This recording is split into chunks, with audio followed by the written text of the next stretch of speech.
students, we are discussing about the trends in the modern periodic table. So I was telling you how the two important features which affect the various trends in the periodic table.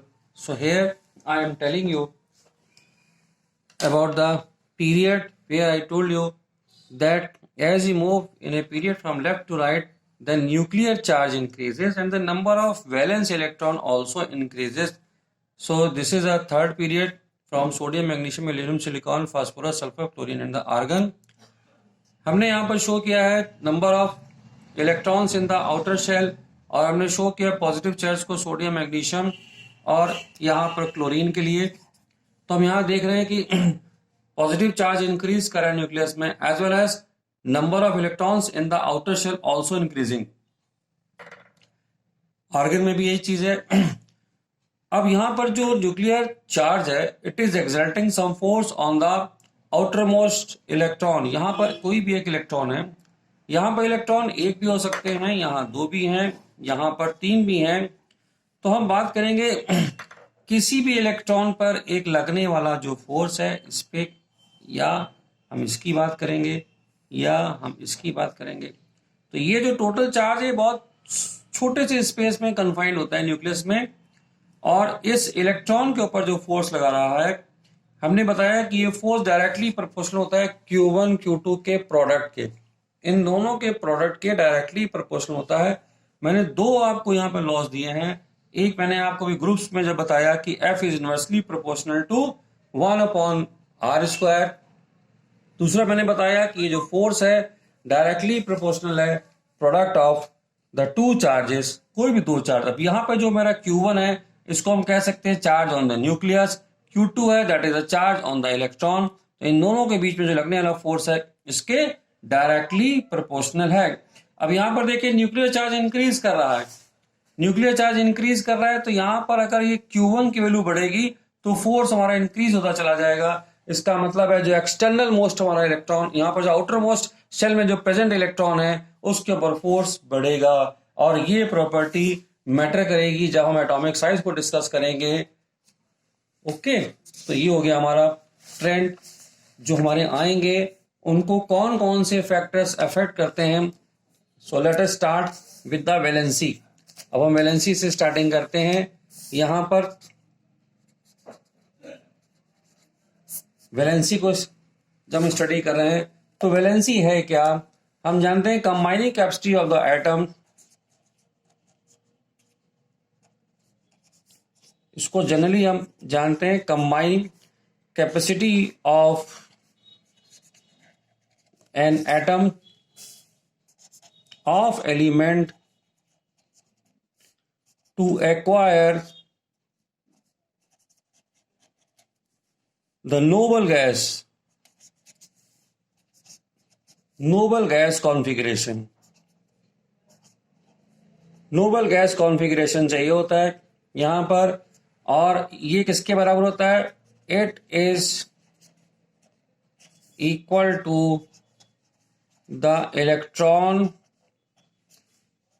Lost gained, कितने electron gain हो रहे हैं, और the shared यहां पर जो हमारे compound की जो फॉर्मेशन होती है उसमें कितने इलेक्ट्रॉन लॉस्ट हो गए हैं या गेन हुए हैं, यहाँ पर कितने इलेक्ट्रॉन, या शेयरिंग हो रही है. क्योंकि जो हमारी वैलेंसी है आपने जो पढ़ी है इलेक्ट्रोवैलेंसी और कोवैलेंसी. इलेक्ट्रोवैलेंसी में यहाँ पर लॉस और गेन होता है इलेक्ट्रॉन्स का, और यहां पर अगर हम बात करें शेयरिंग के लिए तो ये हमारी कोवैलेंसी यहाँ इसके लिए रिस्पॉन्सिबल होती है. तो शेयरिंग हो गई. अब यहां पर शेयर्ड, ठीक है, ड्यूरिंग द, इसको बता दें, ड्यूरिंग द फॉर्मेशन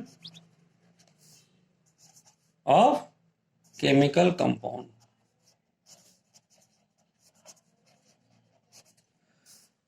अब देखिए जैसे सोडियम है, सोडियम के जो एटॉमिक नंबर है इसका 11, इसका कॉन्फ़िगरेशन है 281. और अगर ये एक इलेक्ट्रॉन को निकाल देता है अपने पास से तो इसका कॉन्फ़िगरेशन हो जाता है ये। तो ये कैसा हो गया, ये कैसा हो गया, नियॉन लाइक। जो आपका 10 एटॉमिक नंबर का जो हमारी नोबेल गैस है, तो ये जो सोडियम आयन है ये कैसा हो गया, neon like configuration. Neon like configuration यहां पर इसका हो गया। इसी तरह से क्लोरीन जो है इसका 17 है एटॉमिक नंबर, ये इसका कॉन्फ़िगरेशन। ये इलेक्ट्रॉन को ले लेता है और ये बन जाता है Cl नेगेटिव और इसका कॉन्फ़िगरेशन हो जाता है 288। तो ये कैसा हो गया, ऑर्गन,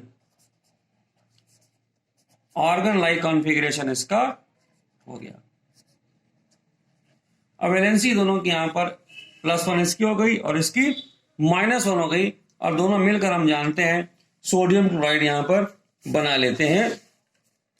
तो अब इससे क्या हमको वैलेंसी में हम जो देख रहे हैं कि जो नंबर ऑफ इलेक्ट्रॉन्स हैं आउटर शेल में वो डिसाइड करते हैं valence electron.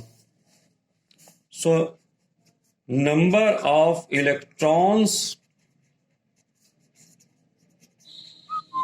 present in outermost shell decides the valency, और जो number of electrons outermost shell में प्रेजेंट होते हैं उनको हम क्या कहते हैं, वैलेंस इलेक्ट्रॉन्स। ठीक है, तो जो number of valence shell electrons हैं ये हमारे जो हैं, और जिनके जहां पर हम देखते हैं कि जिन ग्रुप्स में same number of valence electron है they show the similar chemical property. तो हम यहां कह सकते हैं कि the shells, the elements having similar number of valence electron show the similar chemical property।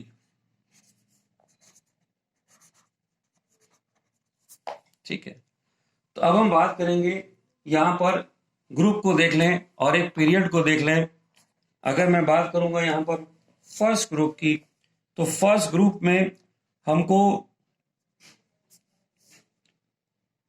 Hydrogen, lithium, sodium और पोटेशियम में 281 2881 सबके पास 1 इलेक्ट्रॉन है आउटर मोस्ट शेल में। तो यहां वैलेंसी जो है is same in A group. तो ग्रुप की अगर हम बात करें तो ग्रुप में वैलेंसी हमारी सेम रहती है, इसमें कोई चेंजेस नहीं आते हैं क्योंकि number of valence electron same है।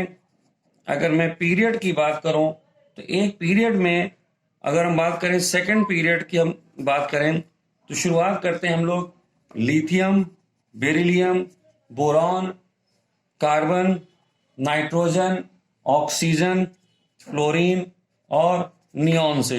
3, 4, 5, 6, 7, 8, 9, 10। तो यहां पर जो वैलेंसी है पहले इंक्रीज करती है 1 से 4 तक। इट इंक्रीजेस पहले यहां फ्रॉम 1 to 4 इंक्रीज करती है, फिर इसके बाद में इसके आगे हम देखें डिक्रीजेस फ्रॉम। अब इसके बाद में यहां से हम आगे बढ़ेंगे कार्बन तक, तो वैलेंसी हमारी जो है वो इंक्रीज करी है 1 to 4।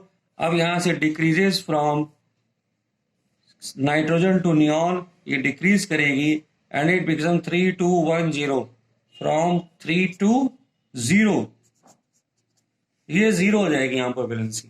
तो यहां पीरियड में क्या हो रहा है, वैलेंसी इंक्रीज करती है पहले 1 से 4 तक, फिर यहां पर डिक्रीज हो जाती है। हम जानते हैं कि नियॉन में जो है जो वैलेंसी है वो जीरो होने का रीजन ये है कि इसका ऑक्टेट जो पूरा है, आउटर में शेल इसका 8 इलेक्ट्रॉन्स हैं, तो ये रिएक्ट नहीं करते हैं, इसीलिए इसकी वैलेंसी को जीरो कंसीडर किया जाता है। इसके पहले क्लोरीन 1, ऑक्सीजन 2 और नाइट्रोजन 3।